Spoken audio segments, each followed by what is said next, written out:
तभी हम लोग देखते हैं कि जिनहुक जिस रास्ते से जा रहा होता है उसी रास्ते में यूमी भी बैठी हुई बस का वेट कर रही होती है। तभी जिनहुक की नज़र यूमी पर पड़ती है और वह तुरंत अपनी कार को रिवर्स में लेता है। इतनी लग्जरी कार देखकर यूमी कहती है कि क्या तुमने इसे किराए पर लिया है या किसी कस्टमर की तुमने कार चुरा ली है।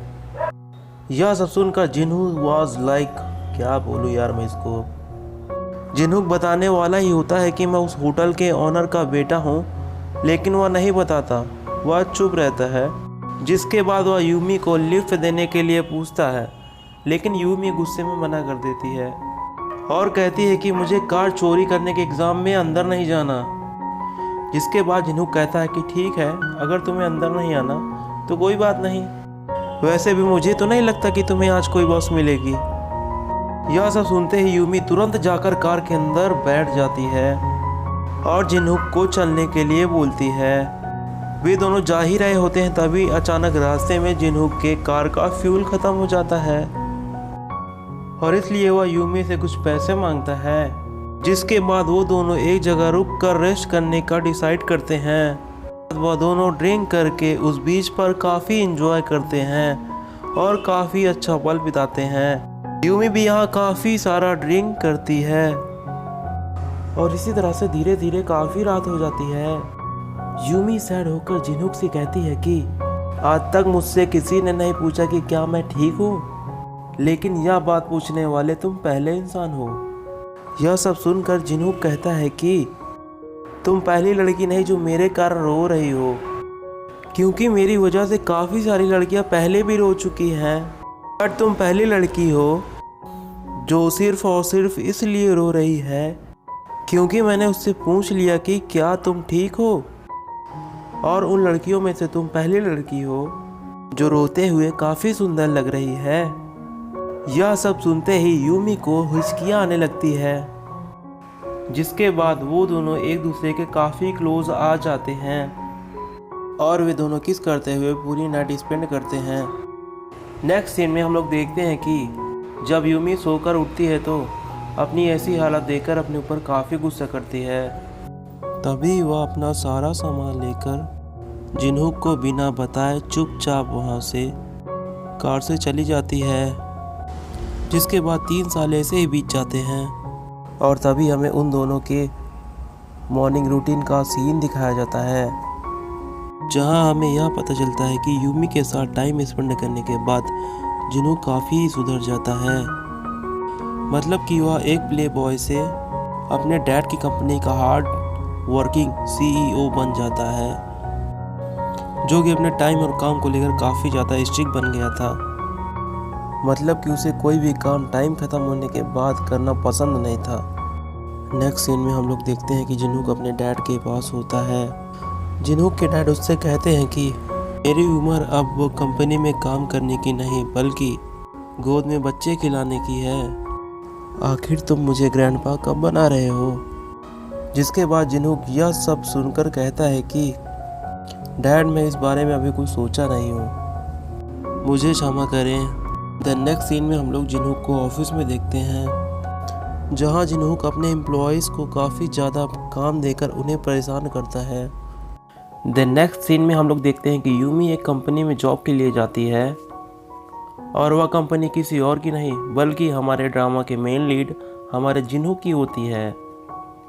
जब यूमी कंपनी में जा रही होती है तभी उसी रास्ते से जिनहुक भी आ रहा होता है और वह उसे देख नहीं पाता। एक दूसरे के आगे पीछे होने के बावजूद भी वे दोनों एक दूसरे को पहचान नहीं पाते हैं। तभी जिनहुक जा रहा होता है और अचानक यूमी को देखता है जो उसी लिफ्ट में जा रही थी और उसे देखकर वह तुरंत शॉक हो जाता है। तभी हम यूमी को उस कंपनी के कुकिंग रूम में देखते हैं जो इधर उधर काफ़ी घूमती है। जब यूमी वहाँ सभी मेंबर्स को अपना इंट्रोडक्शन दे रही होती है तभी वह पाती है कि वहाँ के लोग उसे काफ़ी घूर के देख रहे हैं। देन नेक्स्ट सीन में हम लोग जिनहुक को देखते हैं जो यूमी को बार बार याद कर रहा होता है।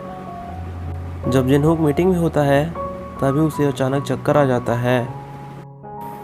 देन नेक्स्ट सीन में हम लोग जिनहुक को एक हॉस्पिटल में देखते हैं जहां उसका सेक्रेटरी कहता है कि कल मैं अपनी जॉब से रिजाइन दे दूंगा क्योंकि मेरे कारण से आपको चक्कर आ गया है और उसके लिए मैं क्षमा चाहता हूँ। लेकिन जिनहुक ने ऐसा करने से रोक लेता है और कहता है कि आखिर आप चाहते क्या हैं। जिसके बाद सेक्रेटरी कहता है कि मैं चाहता हूँ कि आप दिन में 3 बार खाना खाइए, और इस बात को जिनहुक के ना चाहते हुए भी उसे मानना ही पड़ता है।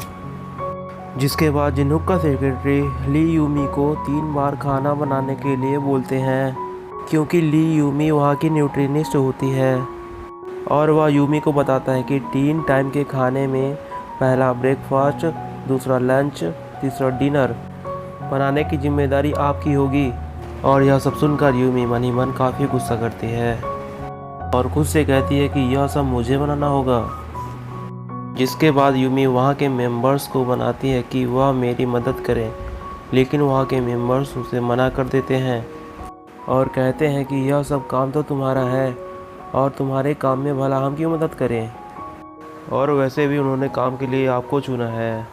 और ऐसा कहकर वहाँ की कोवर्कर चुपचाप वहाँ से चली जाती है। जिनहुक जब अपने सेक्रेटरी के साथ जा ही रहा होता है तभी उसे जुहायरी का कॉल आता है, जिसे देखकर जिनहुक काफ़ी परेशान हो जाता है। एंड गाइस, मैं आपको यहाँ बताना चाहता हूँ कि यहाँ जुहायरी हमारी इस ड्रामा की सेकंड फीमेल लीड होती है।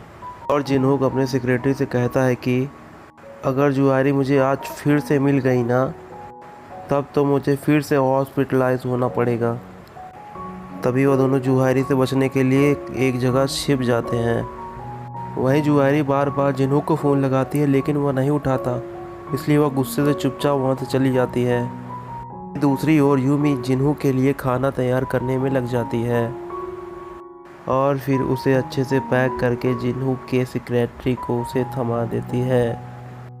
और जब जिनहुक उस खाने को देखता है तो कहता है, इससे अच्छा खाना तो कुत्तों का होता है। आखिर यह आपको किस एंगल से खाना दिख रहा है, इसे ले जाइए और फेंक दीजिए। जिसके बाद वह यूमी को खाने के लिए बहुत परेशान करता है और बार बार कुछ ना कुछ मंगाता है।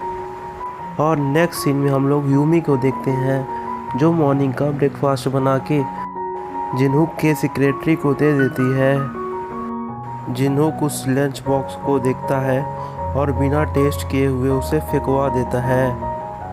वहीं यूमी खड़ी होती है जो उसे खाना फेंकते हुए उसके असिस्टेंट को देख लेती है, जिसे देखकर यूमी को बहुत गुस्सा आता है और वह खाने को देखती है और वह कुछ नहीं बोलती। तभी नेक्स्ट सीन में हम लोग देखते हैं कि जिनहुक के डैड जिनहुक के ऑफिस में आकर जिनहुक से बोलते हैं कि अब तुम्हें शादी कर लेना चाहिए, आखिर घर संभालने के लिए तुम्हें एक वाइफ की ज़रूरत है। जिसके बाद जिनहुक अपने सेक्रेटरी की तरफ इशारा करते हुए कहता है कि देखिए डैड, मेरे पास ऑलरेडी एक वाइफ है। जिसके बाद उसके डैड कहते हैं कि अरे अब बस भी करो। यूमी जब जिनहुक के फीमेल असिस्टेंट से बात कर रही होती है और वहाँ यूमी को देखता है, मिस्टर जिन यूमी को देखकर हैप्पी होने के साथ साथ काफ़ी ज़्यादा शॉक्ड भी हो जाते हैं कि यहाँ यूमी क्या कर रही है। और यहीं पे हमारे ड्रामा का पार्ट 2 समाप्त हो जाता है।